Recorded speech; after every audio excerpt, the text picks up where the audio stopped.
건강 365 포인트 쏙쏙. 우리가 꼭 알아야 할 부분들을 정리해드립니다. 건강 365 주말의 건강 이야기, 비부비동 종양에 대한 설명을 듣습니다. 삼성 서울병원 이비인후과 홍상덕 교수와 함께 하는데요.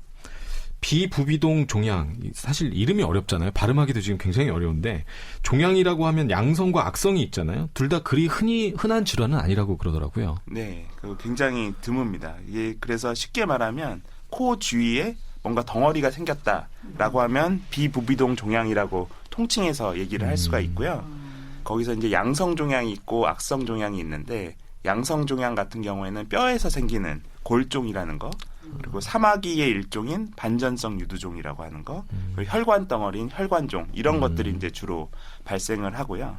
악성 종양 같은 경우에는 뭐 여러 가지가 발생을 하는데 굉장히 흔해서 저희 나라에 1년 동안 모든 암을 통틀으면 한 20만 명 정도가 암 환자로 신규로 20만 명이요? 네, 20만 명 정도가 발생을 하는데 그 중에서 한 380명 정도가 이 비부비동 암으로 됩니다. 그러니까 암 환자 진단된 사람의 한 0.2% 정도, 그 정도가 이제 비부비동 종양 암이니까 굉장히 드물다고 봐야죠. 그 비율이 높진 않네요. 네. 그 양성 종양 같은 경우는 그러면 말씀하셨는데 뭐 골종이라든가 뭐 혈관종 이런 거는 걱정을 안 해도 되는 건가요? 네, 대부분 그런 것들은 이제 증상이 없으면 수술을 하거나 치료를 안 해도 됩니다. 그래서 골종은 증상 없는 경우가 훨씬 더 많거든요. 그래서 우연히 발견되는 경우가 더 많고, 그래서 증상이 없다면 치료를 안 해도 되는 경우가 많이 있습니다. 아무래도 이제 악성이 걱정인데, 뭐 듣기로는 작업 환경하고 이 악성 종양하고 굉장히 연관이 있다 이렇게 들었는데요. 사실은 실제로 발생하는 사람들의 대부분은 원인 모르고 발생하는 경우가 더 많고요.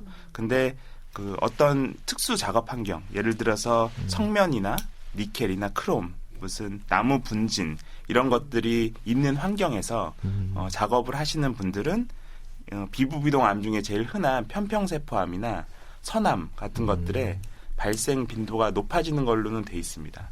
그래서 그런 경우는 있지만 대부분의 암 환자분들은 아무런 이유 없이 발생하는 경우가 사실은 더 많습니다. 아무런 이유 없이 발생하는 경우가 많다 그러니까 더 걱정이네요. 부비동염하고 비부비동 종양의 뭐 차이랄까요? 그러니까 증상에서도 다른 부분이 있지 않을까 이렇게 싶은데 어떻습니까? 초기 증상은 사실 똑같습니다. 코에서 발생하는 종양이다 보니까 처음에는 막기 때문에 코막힘이 발생을 할 수가 있고, 종양 자체가 좀 혈관이 많이 있는 게 특징이거든요. 그래서 코피가 난다거나 그런 것들이 이제 처음에 발생할 수 있는 증상이고요. 그게 이제 국소적으로 다른 데 침범했을 때, 신경을 침범하면 뭐 저릿저릿한 느낌이 생긴다거나 아니면 통증이 온다거나 뭐 그런 것들이 발생을 할 수 있어서 사실 초기에는 비부비동 염하고 종양을 구별하기는 좀 어렵습니다. 증상으로는. 네. 듣기로는 그 윗니에 느껴지는 치통, 이것도 좀 증상이라고 하는데요. 그렇게 발생할 수 있다는 거지. 사실은 종양보다는 그 염증일 때 더 많이 발생합니다. 부비동 염일 때? 네. 가장 궁금한 부분은 이제 이게 얼마나 위험하냐, 대체. 네. 비부비동 종양은 물론 위험하겠지만, 그 초기 증상도 없다면, 이거는 어떤 계기로 우리가 발견할 수 있는 건지. 저희가 이제 보면, 저희가 1기, 2기, 3기, 4기 이렇게 나누잖아요. 네. 그럴 때 이제 4기 이상으로 처음 발견되는 사람이 비부비동 종양 같은 경우에는 40%가 넘습니다. 그러니까 초기 발견이 굉장히 어렵다는 건데요. 왜냐하면 아까 말씀드린 것처럼 비염이나 비부비동 염하고 증상이 비슷해서 그렇거든요. 그래서 계기로 발견되는 거는 대부분 이제 감기가 걸려서 가봤더니 덩어리가 있네. 그래서 검사해보세요. 이렇게 하는 경우가 굉장히 많습니다. 그 초기 발견이 사실상 어렵다 이런 말씀이세요? 그렇습니다. 네. 굉장히 안타까운 얘기인데, 그런데 걱정인 거는 이게 예후가 안 좋은 데다가 뭐 종양이 두 계저로 침범을 하면, 이것도 굉장히 어려운 말이긴 한데요. 이것도 좀 설명을 해주시고, 여기로 침범하면 뇌신경 마비로도 이어질 수 있다. 그러니까 굉장히 위험한 병이잖아요. 이건 어떻게 이해하면 될까요? 저희가 코를 이렇게 본인 코를 거울을 보시면 코 바로 위에 머리가 있잖아요. 네. 그러니까 코하고 머리는 연결이 돼 있습니다. 연결이 돼 있고 그걸 나누고 있는 부분을 저희가 두개저라고 합니다. 두 개가 머리뼈니까 머리뼈의 아랫부분 그 부분을 두개저라고 얘기를 하고요. 그러니까 코의 윗부분과 뇌의 아랫부분이 만나는 부분이 두개저가 되고요. 그렇기 때문에 종양이 위쪽으로 자라게 되면 당연히 두개저라는 데를 침범을 할 수가 있게 되고 이 뇌신경이라는 게 뇌에서부터 나와서 코로 아니면은 귀로 이렇게 연결이 되는 신경들이거든요. 그러니까 이게 직접적으로 거기를 침범하게 되면 당연히 그런 마비 증상이 올 수가 있습니다. 코의 종양이 뇌에까지 영향을 미친다는 얘기잖아요. 그렇죠. 그럴 수 있다는 얘기입니다. 그럼 어떻습니까? 치료법을 좀 우리가 알아봐야 될 텐데요. 비부비동 종양의 치료법 그리고 이 비부비동 종양에 대한 이해가 필요한 이유랄까요? 이걸 좀 짚어주시면요.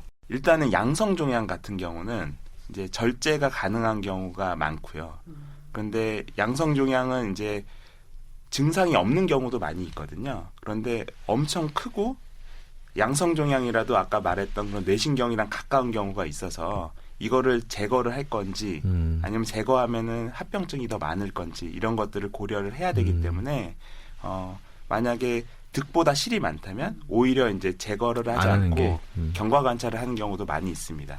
아까 말씀하신 골종이라든가 뭐 혈관종 같은 경우 말씀하신 거죠? 예, 그런 경우가 그렇고 그리고 악성 종양 같은 경우는 일단 치료는 무조건 해야 되는 거니까 그것도 종류가 많지만 그 수술을 하는 경우는 내시경으로 수술할 수가 있는 경우가 있고 네. 저희가 이제 그 절개를 해서 수술할 수가 있는 경우가 있으니까 그거는 위치에 따라서 병기에 따라서 저희가 결정을 해야 됩니다. 그 악성 종양 같은 경우에는 저희가 생각해 보면 코가 있으면 바로 옆에 눈이 있고 바로 위에는 뇌가 있기 때문에 저희가 뭐 위 수술을 하더라도 위 전절제를 하거나 아전절제를 하거나 이렇게 해서 대부분의 정상 조직을 포함해서 제거를 하는데 코 같은 경우에는 코를 없앨 수도 없고 눈을 없앨 수도 없고 뇌를 없앨 수도 없잖아요. 그렇죠. 그러니까 그 충분한 정도를 절제하기가 굉장히 어렵습니다. 그래서 아주 국소적인 일기암을 제외하고는 네. 대부분 수술을 하고 나서 방사선 치료를 추가하는 경우가 90% 이상이라고 생각하시면 됩니다. 삼성 서울병원 이비인후과 홍상덕 교수 감사합니다. 감사합니다.